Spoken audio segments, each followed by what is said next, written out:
So let's talk about that war, because it is throwing a spotlight on the use of AI, of a sophisticated technology, and that is, of course, artificial intelligence. For the first time, we are seeing the U.S. military use this tool to help plan attacks against the regime. And at the same time, there's a standoff between the Trump administration and AI giant Anthropic. The Pentagon has blacklisted the company and labeled it as a supply chain risk. The Defense Department has ordered military commanders to remove Anthropic's AI from their systems and demanded that any other company doing business with the Pentagon must also stop using all Anthropic products. Now, today, the Pentagon's chief technology officer, Emil Michael, said Anthropic's Claude would, quote, pollute the agency's supply chain because they have a different policy preference. Anthropic is now suing the Trump administration. I want to bring in Sheera Frenkel. She's a tech reporter for the New York Times. Sheera, thank you for your time today. Can you walk us through how we got here in the first place? How did this public fight between Anthropic and the federal government start? Of course, and thank you for having me. This all started over a year ago when the Pentagon decided that it wanted to invite some of Silicon Valley's largest tech companies that specialize in AI to run a pilot program with them. They knew that AI could help them speed up the way they look at intelligence, analyze intelligence, and draw conclusions from it.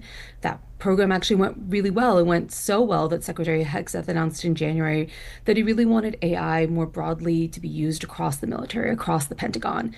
And that required AI companies like Anthropic to lift some of their restrictions, to renegotiate their contract. For a little while, there's contract negotiations happening at a steady pace. But about a month ago, this all sort of breaks down. They can't come to terms on some really sort of key points between Anthropic and the Pentagon. And now the Pentagon is threatening, as you said, to remove Claude from all of its systems. So this move to label Anthropic as a supply chain risk by the federal government, it's clearly unprecedented. What message does that send to other AI companies? Right, so the Pentagon has taken this unprecedented step in labeling Anthropic a supply chain risk. This is a designation that's generally used for foreign companies that the government thinks pose a national security risk. Claude, that is Anthropic, is an American company made here in the United States, and so it's unclear how any of this will work. And across Silicon Valley, it's had a real chilling effect. There are other tech companies, including some of the Valley's biggest tech companies, that are saying that they are now concerned that if they don't do what the government wants, if they partner with the government and then have requests or perhaps push back on something, that they too could face the wrath of the government. And we know the Pentagon ended up negotiating a contract with Anthropic's rival, which is OpenAI. What sealed the deal between the two of them?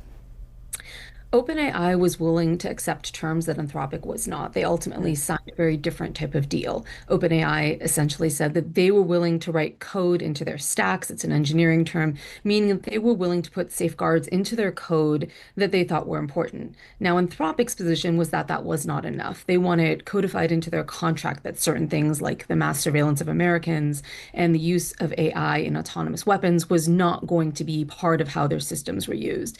According to Anthropic, code gets written every day, and anything you write into code can be undone.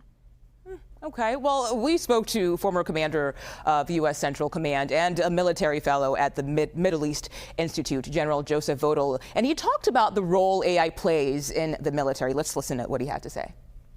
So it can help with things like target identification and prioritization. It helps commanders move through a lot of information. It helps with decision support. It can help us in areas, with our cyber warfare, with some of our psychological operations.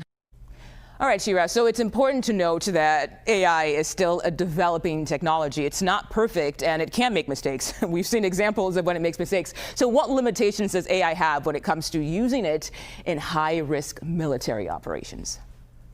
Well, I'd say first and foremost, AI is only as good as the data that's fed into it. And so if bad data is fed into an AI system, it's going to draw bad conclusions. And it's not the same as a human being that might sit there and say, well, I don't think this data source is very good, or let's ask for different data sources. I'd say secondly, that there's a certain error rate that's just accepted in AI systems. And that is one thing when you're asking ChatGPT or Claude to help you pick a movie to watch with your kids. It's another thing when you're asking it to create a list of potential targets to be hit by airstrikes. Yeah, it sure is. Those are two very, very different things, like a far difference between them. Sheera Frenkel, thank you so much for your expertise. We appreciate it. My pleasure. Thank you for having me on.